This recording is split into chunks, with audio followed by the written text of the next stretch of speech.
Uitați, colegii.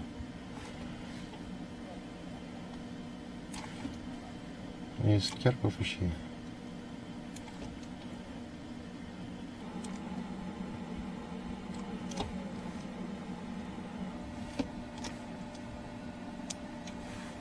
Acum vedem să vedem în detaliu. Uite.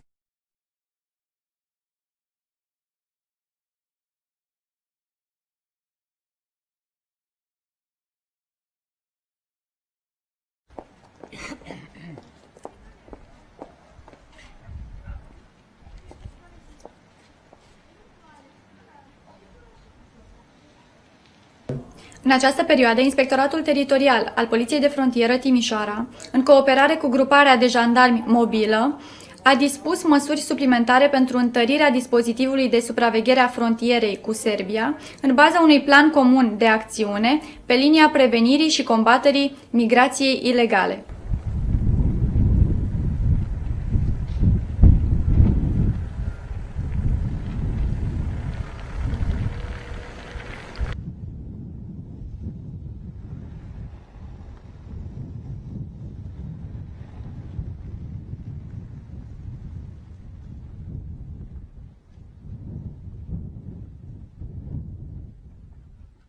Într-un fel mi-ar fi frică, dar sunt și ei oameni și trebuie să se descurce și ei cumva, să găsească un loc mai bun. Când căutăm noi în altă parte, așa caută și ei. Așa, în spate, să nu o vadă.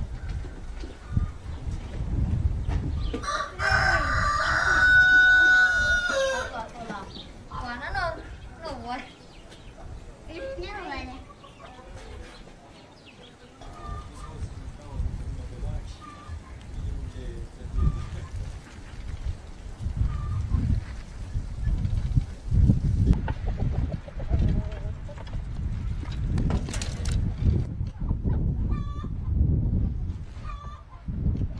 Crezi că ei a plecat de rău, de bine de acolo? Nu au plecat de bine de acolo. Și la noi, și noi avem destui șomeri, și noi avem de atât. Avem câte 3-4 milioane de oameni care sunt plecați din țară de la noi, după muncă. Acum ce să le face? Îi ajutăm și noi cu ce putem și cu ce facem.